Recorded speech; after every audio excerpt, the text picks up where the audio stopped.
It's a button I was missing. Good afternoon. Today we're beginning a three-part mini module, a module talking about freedom, independence, what life you are choosing when you decide to be an independent operator, a solopreneur, a owner-operator of a small team as opposed to a large organization. The first lesson is called Independence as a Business Concept, because independence is one of those words that people use very confidently and casually. They say they want independence. They say they want freedom. They say they want control. They want to fire their boss. They want no rules. They want a world in which no one is telling them what to do. And I understand the language, but it is incomplete language. And since this lesson comes just after Juneteenth, which is the 19th of June. Juneteenth in the United States is the 19th of June on the calendar. I want to make one brief reference before we go further. Juneteenth marks the point in history in which legal freedom was finally extended to every state in the United States. That rectified a grave injustice that had been tolerated in the founding of our nation and had been codified in the original version of the Constitution. It is a very serious thing. And one reason I want to say aloud this concept and how it ties to the world of business is that it reminds us that freedom is not a trivial concept. It is not a slogan. It is not just a mood word or something that feels good. And it is not merely the feeling of being unconstrained. It is not being free from responsibility. And I'm not turning this into a political lesson. I am staying in the business lane, but I'm beginning here because it helps us treat the word with a little more seriousness. When people say they want business independence, what do they actually mean? That's the question. Do they mean no boss, no structure, no limits, no consequences, complete control? Usually it's some mix of these, but the lesson today is going to challenge that frame. Because every business operates inside constraints. Every business operates inside rules. Every business operates inside responsibilities. Every business. The question is not whether the constraints exist. The question is who chose the constraints? Who chose the rules? Who chose the governance system? That is the center of this lesson. Not whether your business has rules, not whether your business has limitations, not whether other forces are affecting the outcomes. The question is, which constraints govern your business? And how deliberately were they chosen? So let me give you the explicit thesis for today. Independence is not the absence of constraints. Independence is the ability to choose consciously which constraints governs your life and your business. That's the entirety of the lesson right there. Independence is not the absence of constraints. It's not the absence of rules. It's not the absence of responsibility. Independence is the ability to consciously choose which constraints are governing your life and your business. And it matters because many operators imagine freedom as the removal of all limitations, of all external boundaries. But in practice, the freedom most people want is often produced by a system. And systems always come with constraints. They come with schedules. They come with pricing rules. They come with audience choices. They come with defined delivery boundaries. They come with specific business models. They come with standards and expectations and responsibilities. So if you say, I want freedom, one of the next questions has to become, what constraints would be required to create the freedom you say you want?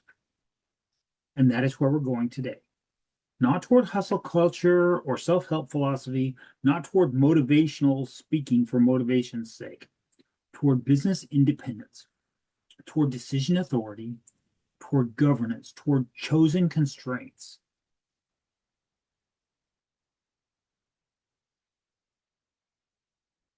And before we talk about independence, I want to reconnect this lesson to something we covered much earlier in the year. I'm not doing it to review January's trainings like a framework or like a quiz. I want to use it today as evidence of how these ideas are connected. Earlier this year, we talked about the layers of agencies, the layers of agency.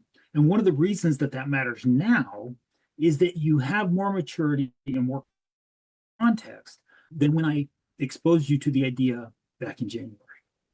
Back then, the point was to see that agency has more than one meaning. Today, the point is, now that you can see your actions, you can see how your decisions and your structures are operating across multiple layers of agency simultaneously. And you can see that you're not excused from the consequences of those choices simply because the layers are complicated.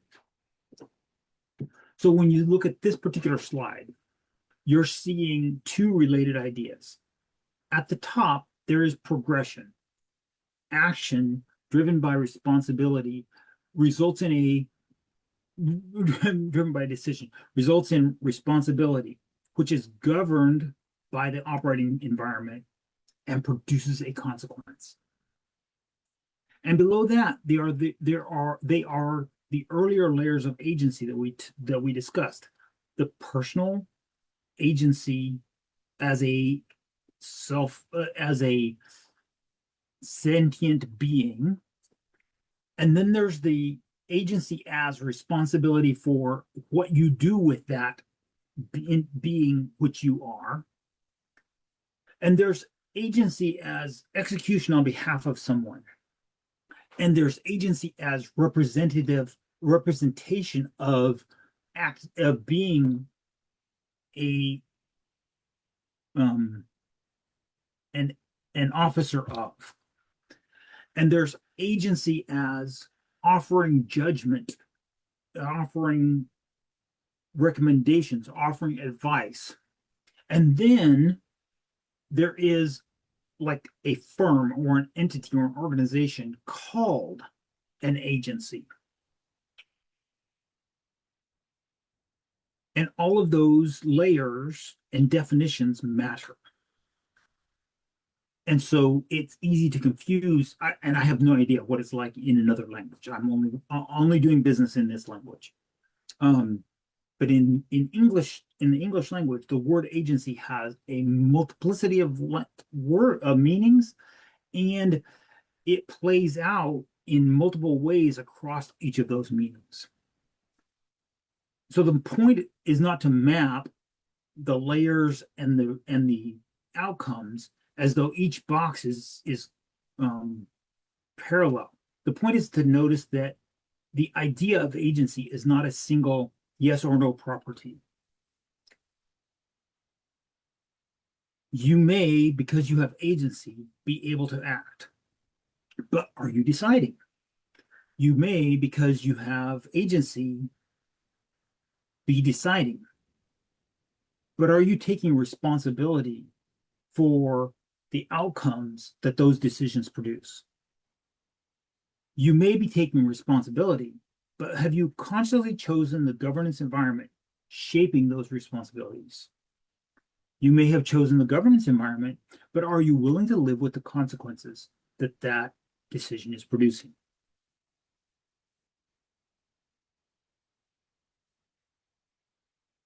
Independence operates across multiple layers at the same time. It is not merely, I can do something. It also includes, I can decide, I can accept responsibility, I can choose the structure I operate inside, and I can live with the consequences that the structure creates. That is heavier than the casual use of the word independence. but it is also more useful too. Because if we want to reduce independence to, I can do whatever I want, or if it feels good, do it, then we miss the real issue. Because every system shapes behavior. Every system creates pressure. Every system distributes consequences. So independence is not just action. It is not even just decision. It is also governance. It is also responsibility. It is also consequence. So we're going to move into the structural center of the lesson today. Your chosen constraints. This is where the lesson becomes concrete. Because many people hear the word constraint and immediately think restriction or burden or oppression or limitation. And sometimes constraints are experienced that way, especially if they are inherited, imposed, or applied from an external force. But those are not the whole story. A chosen constraint can be stabilizing, can be grounded. A chosen constraint can become clarifying. A chosen constraint can be the very thing that creates the freedom that you actually want. That's what this slide is trying to show. A choice which leads to constraint creates a system behavior that generates the freedom that you're looking for. Freedom increases when constraints become deliberate. So what kind of constraints are we talking about? We're talking about the business model, the audience, the pricing structure, the offer, the delivery model, the scheduling, the response time, the client load, customization limits, platform dependence, communication standards. These are all forms of structure, and every one of them closes some possibilities while opening and strengthening others. The freedom you want may require constraints you have not yet agreed to choose.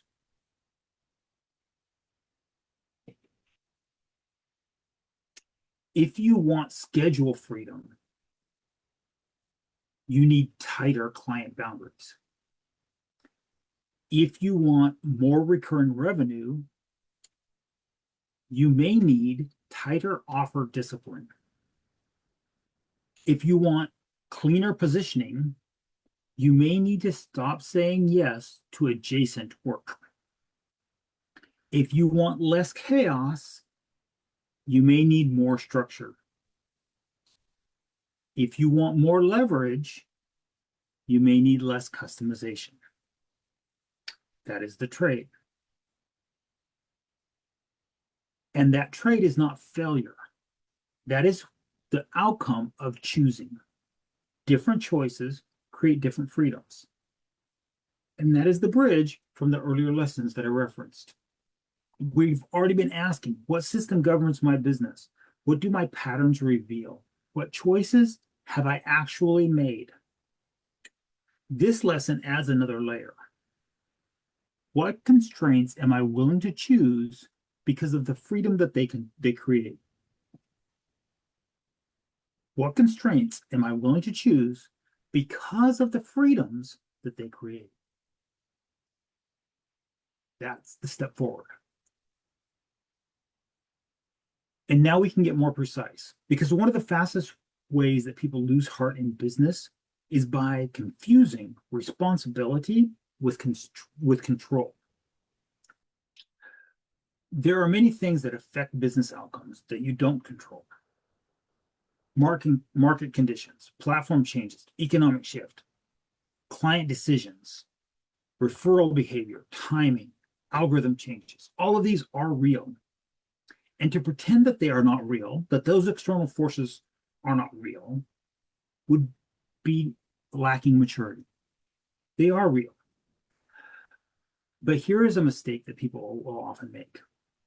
They notice and focus on what they cannot control, and they start acting as though agency has disappeared entirely, which is, of course, not true.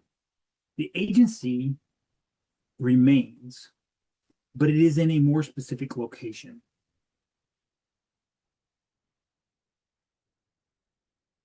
Well, thank you, Julie. Let's see if we can approve this. Yep, there we go. Thank you for commenting, Julie. Um,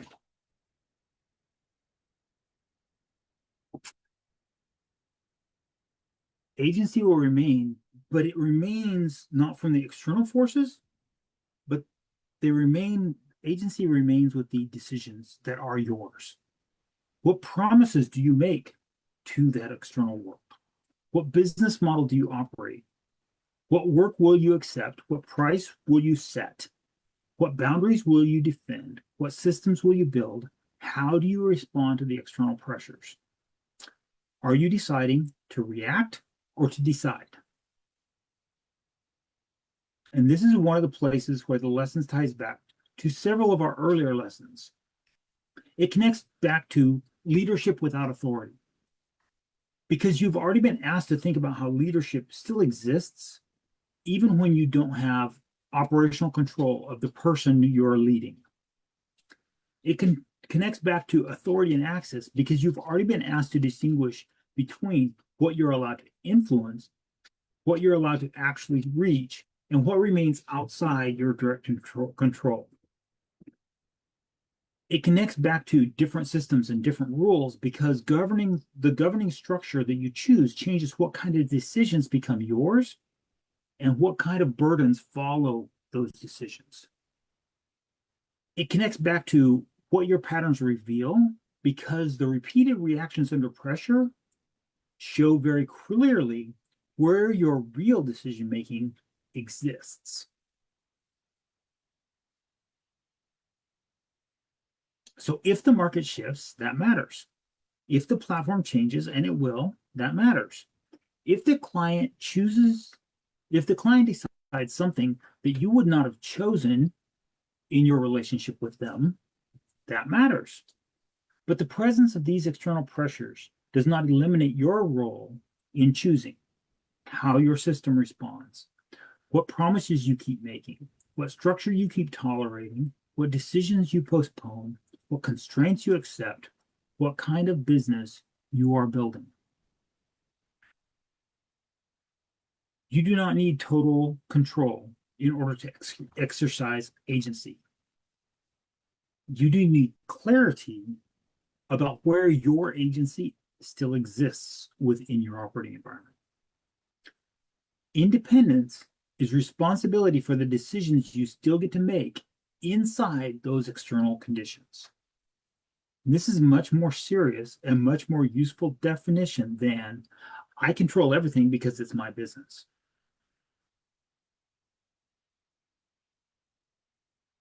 Now let's talk about optionality. Because many people often imagine that optionality is something you preserve by refusing to choose. But in reality, that's not usually what happens. Now we're going to give you a contrast. Avoiding a choice results in drifting wherever the options lay, which ends up reducing the options that you actually get to choose because you now have drifted somewhere you did not intend to be. Versus making a deliberate choice so that where you are moving is in alignment with where you want to be. And now the options that you have when you're there are the options you want to have. You've created the optionality that is the kind of freedom you want instead of being tied to the optionality of wherever the external pressures push you. Optionality is not the same thing as indecision. It is not the same thing as keeping every door open forever. Sometimes what looks like preserving freedom is actually preserving drift into random chaos. When a person says, I'm not choosing yet because I want to keep my options open, I haven't picked a niche because I'm waiting for the niche to find me. I haven't settled on what my offer will be because I want to be flexible. Maybe what they're really saying, maybe what's actually happening, maybe the outcome of that keeping the door open is avoiding a choice, which is itself becoming a governing pattern. When that open to anything pattern becomes the governing rule of the business, it will produce drift, it will produce unclear offers, it will produce a blurred business model, it will produce unstable pricing, it will produce mismatched clients, it will produce increased reactivity, and it will reduce future options because now you're constrained trying to provide custom service to people who have very different needs. That is the paradox. Avoiding closure can feel flexible in the short term, but it will often reduce optionality in the long term. Especially, it will reduce aligned optionality in the long term. On the other hand, a deliberate choice can feel constraining in the short term. It feels like saying no to something that could be a good idea. But that alignment will often produce stronger optionality later. Because once the system has become coherent, it starts generating better fit, clearer decisions, more stable revenue, more credible positioning, stronger trust, more realistic next steps. It's producing options that are in alignment with the business model. It's producing options that are in alignment with the governing operating system. The operator is not only choosing freedom, the operator is also choosing which futures become more possible and which ones become less likely. That is what agency includes. Not merely the pleasure of choice, but the responsibility for accepting that choosing always strengthens some paths and closes others. As we said previously, different choices create different freedoms. They also eliminate different freedoms. That is what choosing does.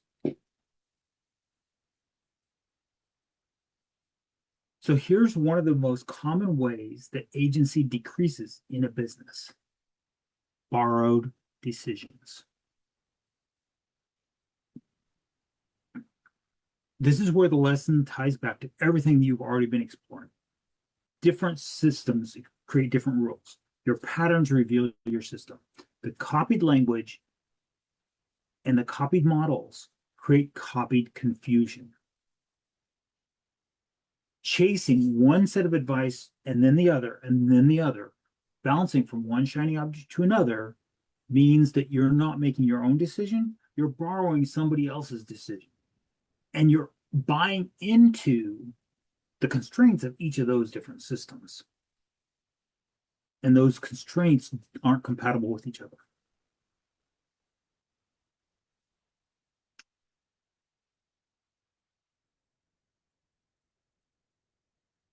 Borrowed advice. The same advice. Oh, I actually should change the slide. I think the slide's here for you. I should change the slide. Maybe it's here. I should change the slide. The advice is the same. But if you follow the advice,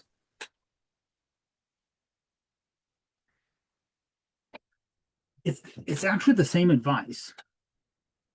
But if you just take the advice and implement it as presented based on that person's business model, you've now borrowed their decision and you've borrowed their constraints. And if that's the path you want to follow, all well and good. But if instead you take that advice and you apply your own judgment and you say, I am going to choose how I'm going to apply this concept. Now your choice is governing your business. That contrast is extremely important because advice can be useful, clarifying, it can sharpen judgment, it can help you see possibilities that you had not yet considered. But advice cannot replace decision. Every time that judgment is outsourced indefinitely, agency decreases. This is where guru hopping happens. It looks like tactic chasing, script following, script copying, business model drift, copied offers, copied pricing, copied funnels, copied identity claims, borrowed certainty. Not your certainty. This guru says it's true, therefore it must be true.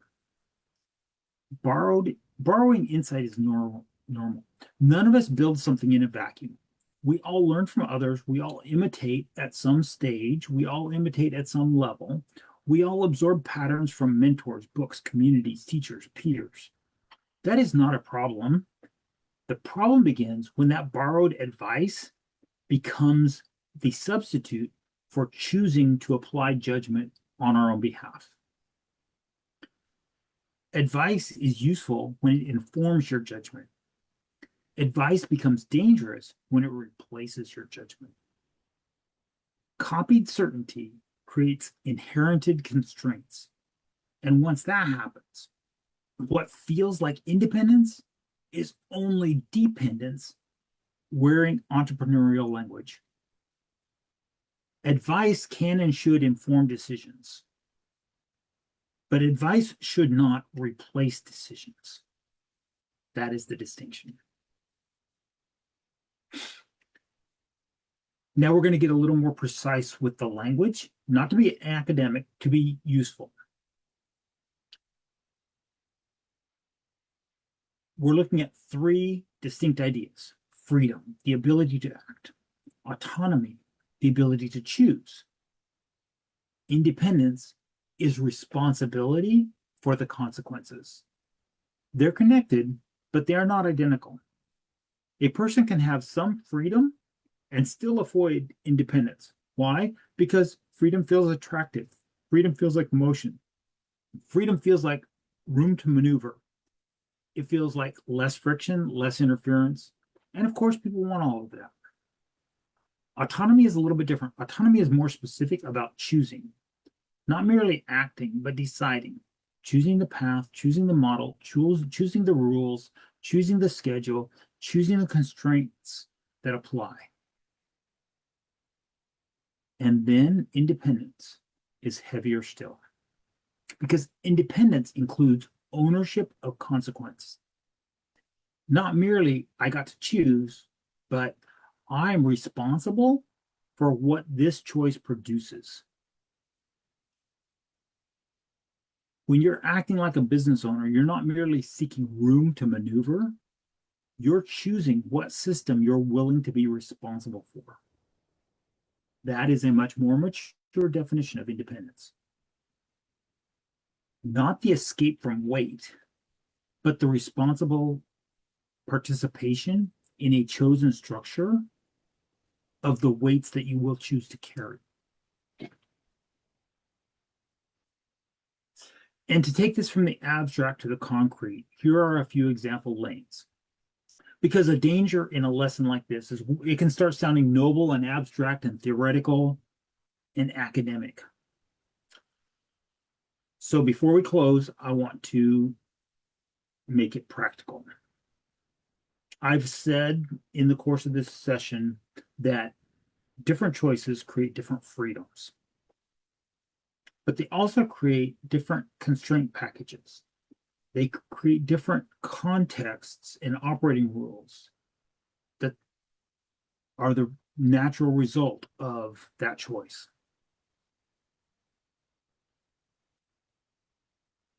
And so I've got 5 examples. This is not an exhaustive list. This is just representative. across a range of the things that fall within the scope of GHL Business Launch kinds of coaching programs. So just because something's not presented on the slide doesn't mean it's not something that I would talk about. And if at some point you want to, if at some point you would like to have a conversation about how these ideas apply to you, then that's absolutely what we do in the GHL Business Launch, both in the Facebook group and in the collab group. So in the Facebook group, that's more public. It's a public environment, so you're talking back and forth, and everyone in the world can see how you think. If you want to be in a slightly more protected environment, we can do that inside the collab community. A lot less people are paying attention there. So we're going to use these examples as a way to make the concept of the choices you make allow you to have the kinds of freedom that you want. So we're going to take the expert for hire, the independent VA, the freelancer, that business model. Being a freelancer means you have flexibility, you have low overhead, and you get to make all the decisions. But you're accepting some risks, you're accepting some constraints, you're accepting some limitations. Your business is almost entirely dependent on your ability to produce results. And as a freelancer who's working inside someone else's software account, you're constrained by access to their platform. And concentration risk, we've talked about it over the course. It's been a while since we defined concentration risk, but we've talked about it a couple times in the last 6 months or so. Generally, the level of concentration risk we want to avoid is anything greater than 20%. We want at least 5 clients so that none of those clients represents more than 20% of our income. For freelancers, that's often not consistent. Thus, they'll have 1 or 2 clients at any given time, and they're constantly in the hustle mode trying to find new clients. They're in what I call the feast or famine mode. This is high risk of the fact that the owner themselves, the independent operator freelancer, is doing the product delivery, is delivering the service, and usually to a small handful of clients at any given time. But they have low costs. The freelancer is choosing to not be a SaaS provider, not because for them SaaS is bad, but because they are accepting a different constraint package. They're accepting the reality that much of their work depends on access to client accounts, direct intervention in those client accounts, and their personal labor. It gives them a certain kind of agility, but it also means that their freedom is purchased at the price of direct dependence on their ability to deliver the results. And we're going to contrast that with the SaaS operator. A SaaS provider gains scalability. They gain leverage by offering a low-touch productized service. But they are now constrained by a product discipline of not extending beyond, not offering beyond that productized service. They're constrained by needing to be explicit in their onboarding of this is what is included and what is not included. And they're imposing on themselves a limited customization, because the second they start customizing the product, the customer says, I want this, I want that, I want the other thing. Now they've slid into a SWAS model, software with a service, where they very quickly are still priced as if they're a productized service, but they're delivering as if they're an agency, and they're not priced correctly. That's the drift. That's allowing those external forces to impose upon them. By choosing to stay within the SaaS operator lane, they're accepting the constraint of limited customization. The SaaS operator is not choosing to be a freelancer or an agency in the usual sense. They're choosing to not make every client engagement a custom offer. It creates a certain kind of freedom. It creates more leverage, more repeatability, more scalability. But it also requires strong discipline around the product, clarity, onboarding scope, and system design. The freedom comes from saying no to a lot of customization. If we slide down to the middle of the chart to the agency owner is gaining freedom because they have influence on the outcomes, and therefore they can generate positive goodwill with the client. They're gaining the authority and the power, because it's not a productized service, to create more value, and that creates impact. But in order to provide that, they're accepting that they have to have a tighter relationship with the client. The agency owner is choosing not to be a pure SaaS vendor.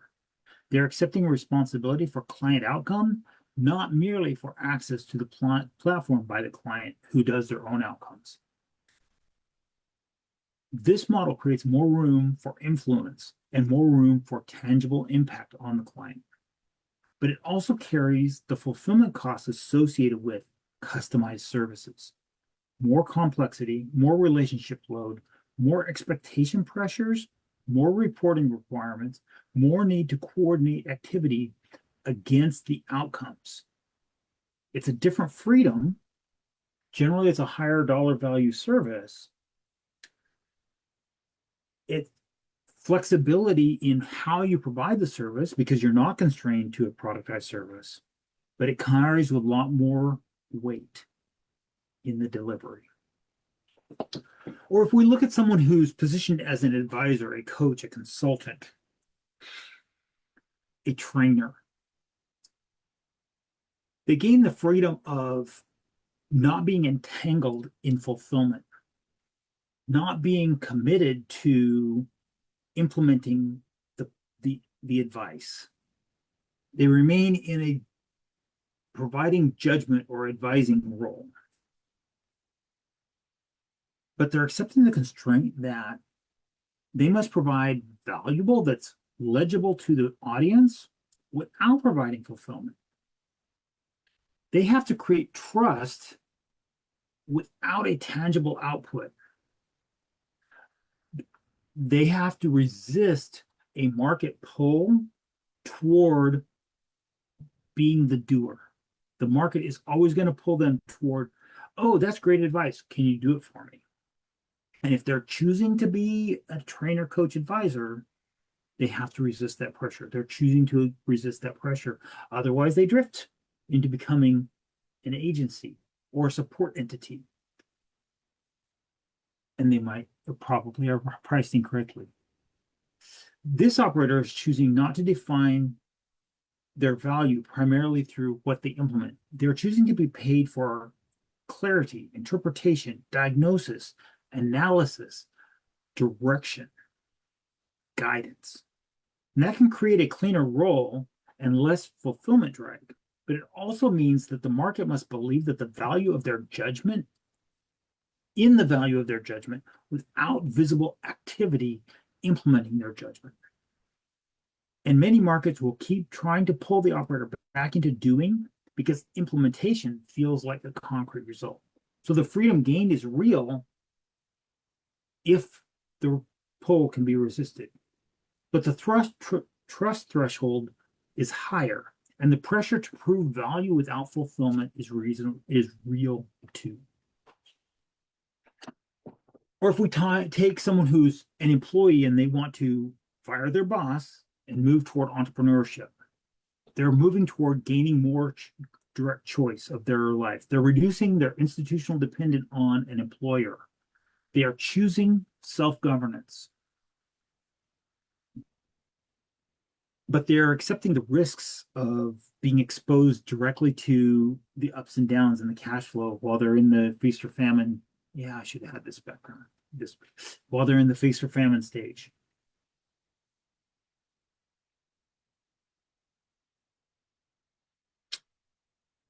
They're choosing to accept the They're choosing to accept the risk of being exposed to fluctuations in the market.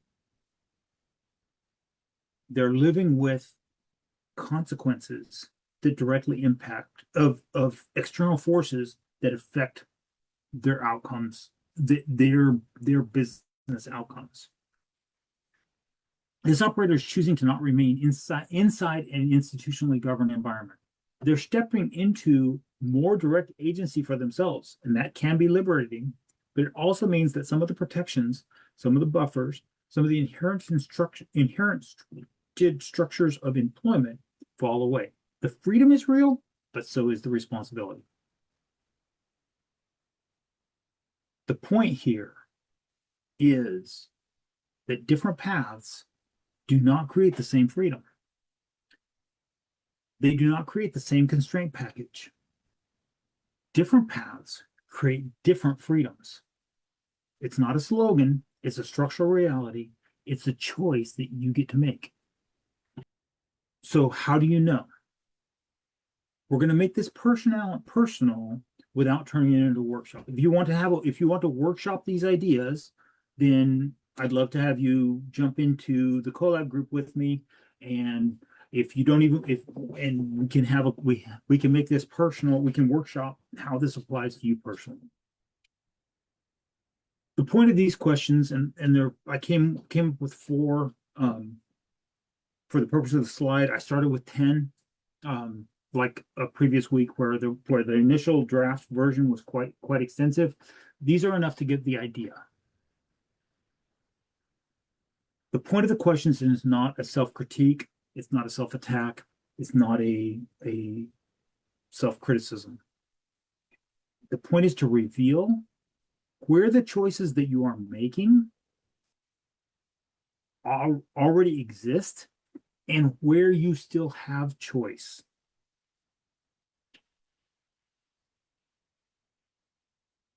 What constraints currently govern your business? Can you name them? Can you visualize them? Can you feel them? Which of those constraints did you choose? Importantly, which ones did you not choose? Which constraints have been imposed on you by a previous decision, and now you're living with the results? You're living with the consequences. Which constraints are the result of having avoided a decision? You drifted somewhere because you didn't decide not to drift there. Or you didn't go somewhere because you wanted to keep options open, and now you're somewhere you did not intend to be, even though really you would have rather been over there. Or what constraints would have, here's a question to ask yourself. What constraints would be required to create the kind of freedom that you want? Do you want time freedom? That starts looking a lot like a productized service SaaS or SWAS offer. Do you want income freedom? That probably looks more like a high ticket agency.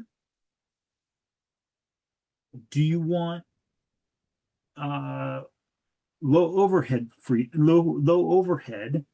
That probably starts looking like a freelancer or the independent operator. And both the agency and the free independent operator might be a marketing agency or might be entity. Let's change the word up a little bit. The independent freelancer or the marketing agency might be a marketing agency, or it might be a business model support agency, depending on the technical skills or the form of the offer. Pick up your mirror, look at yourself. What part of your current business feels chosen, and what part of it feels accidental? These are not planning questions, they're recognition questions, because many people want to jump immediately from discomfort to action planner.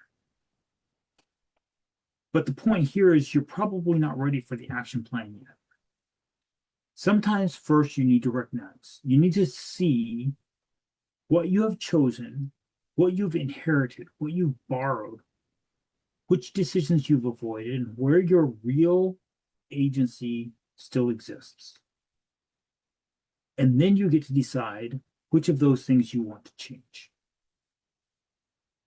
The point is to see where choice is still available, where choice is still an option. This is where agency becomes becoming visible again, not as a slogan, as a location, as a state of being. So we're going to bring this home. In conclusion, every business operates inside constraints. There are rules governing what options the business has available to it. This is not a problem. This is a reality. Independence is the ability to consciously choose which of those constraints governing your life and your business. That's the definition we've been building toward all day. Independence is the ability to consciously choose which constraints govern your life and your business. And the work of independence is choosing consciously which rules govern your responsibilities. The question is not whether the constraints exist. The question is who chose them. That's the real test. Not do I feel unconstrained, but have I consciously chosen the constraints that are governing me? And if the answer is no in some areas, that's not the end of the lesson. That's the beginning of regaining your agency. Because once you can see more clearly, then the next decision becomes deliberate. I want to leave you with two things. One, I might not be able to control every circumstance in my business, but I have more influence over the system governing my business than I realized. Or since I'm leaving it with you, you may not have control over every circumstance in your business, but you do have more influence over the system that is governing your business than you realize. You just need to take it, claim it, declare it. Second, different choices create different freedoms. That's the foundation for the rest of this mini module in the next couple weeks. Not do everything yourself, not hustle harder, not remove the constraints, not untie the bounds, but choose consciously what rules govern your life and your business. Thank you for thinking about this with me today.